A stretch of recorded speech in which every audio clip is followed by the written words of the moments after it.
fighting, since it hasn't gone over yet. If you're on a line, he's not my opponent. I'm guarding against him. He's not my opponent. He's my opponent. She is my opponent. You're gonna look. My idea is take him out. She drops that shield. Block him. Return. Do not fight the person in front of you unless they've just like laid the open. Like if he decides to swing for him for some reason until he open himself, take the free shot. But this is not my opponent. My opponent are these two. Don't look at them. Just look at the person in front of you. If I look at Georgia, then she knows I'm going for her. If I look at him, he knows I'm going to go for him. You want to look at the target person. So that when you're fighting, I'm going to the person over here. If he's looking for him, that's a free shot. Okay. So that's one of the biggest things about line fighting. And then sticking together. So like right now, he's in a place, he's a little closer to me. Because the idea is your shield should pretty much almost overlap. You shouldn't really be able to get a sword between them. Because look how far apart that is. You want to leave room for your hand for those nice easy shots. But you don't want Smurf to be left out, Swerve, to be left out by himself. Because then they can push on him. That's more of an advanced tactic. That's something that is skirmish fighting. So if you're going to move, usually you pivot off of one person. You're not going to pivot off of me because if I try to go this way, I'm shoving into him, we're out of place. Somebody is going to be an anchor. So generally, let's say he decides to push forward a little bit. He's going to step back. You're going to step back this way, as you with me. Now I'm going to step back with you. And if he continues to step, I'm going to go for that leg. He should be pushing out a little bit to try and leg her, stop the movement. You don't want this line to fold. You can retreat, you can fall back. But as soon as it folds, that's when you basically have a rout of a battle. That's what I love to do. I make a hole in the line, I step through it, I turn, and I go down the back of the line. So you guys should be able to move together. So if we're fighting and Swerve decides to step that way, I'm just going to follow, he's going to follow me. Easy shots. They're out of place. Because he stepped forward, he didn't follow through. One more time, you guys can think. So if Swerve steps that way, he steps in. See how much room he has to cover to stay with his team? He hasn't got a set cue. He's now leg, kill him, get up her, and we can all three turn on him. Don't do the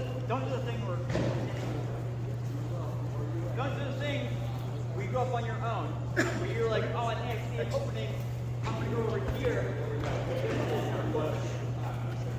Because I missed a shot, I missed the opening, whatever. Now it's 3 versus 2, and they're gonna get stomped on. Especially like a veteran fighter, do not let your spacing, do not space out. Like if you're fighting me or Himmel or any of the Knights, any of the high-end fighters, you want to make sure that you're keeping that shield spacing correct. Because as a fighter, the fight is 3 versus 1. I'm doing it the first time you mess up. Oh yeah, so see, he stepped forward. There was no reason for him to step forward. Because if you want to push together, someone say the command. So if I wanted to push, I would say, forward!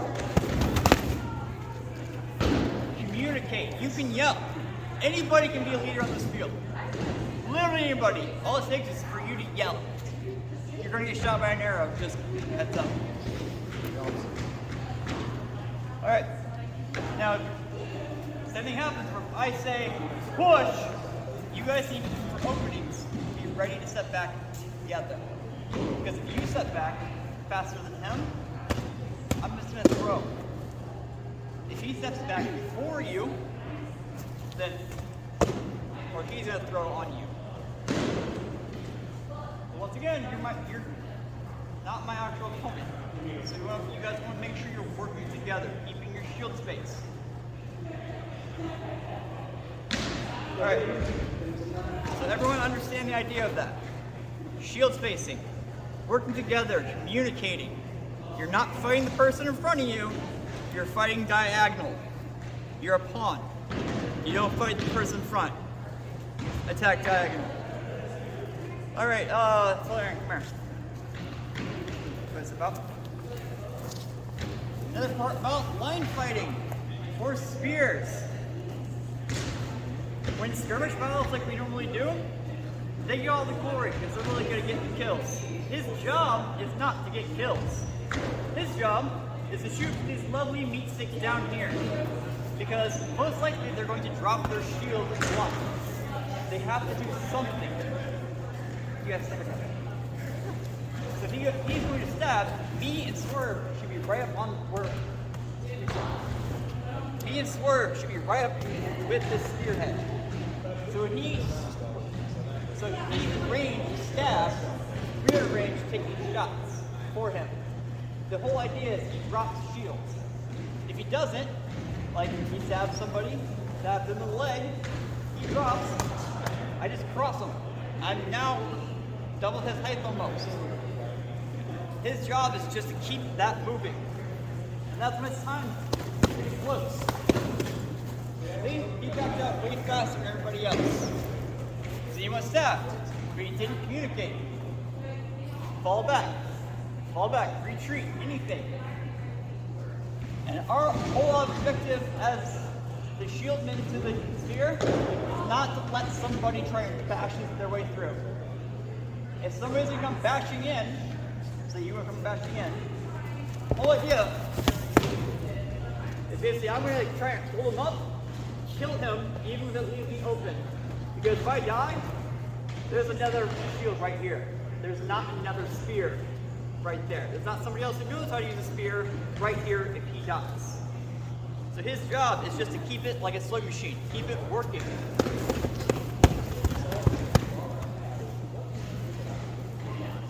So that's a big part about line fighting with spears and reds. We'll cover reds another day just because that's, I want to go over safety really good when I do the reds on line fighting. Just because of shield spacing, using your red can be very dangerous. So we'll do that another day or when I cover safety more. I want to keep this brief.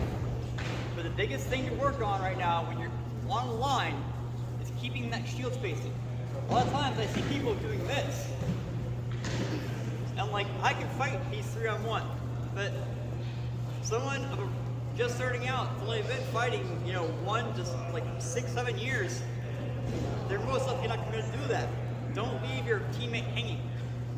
And communicate, work together. Even if like Talarian's not here.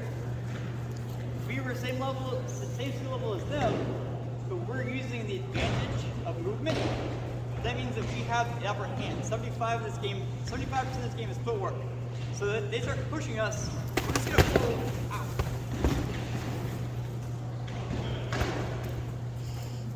As soon as one of us starts to move one way, the other should start to follow. So if he starts to dip out, like if he starts to go that way, I'm just gonna block them from pushing him. Well, he can singly address her. So now it's a one-on-one fight between them.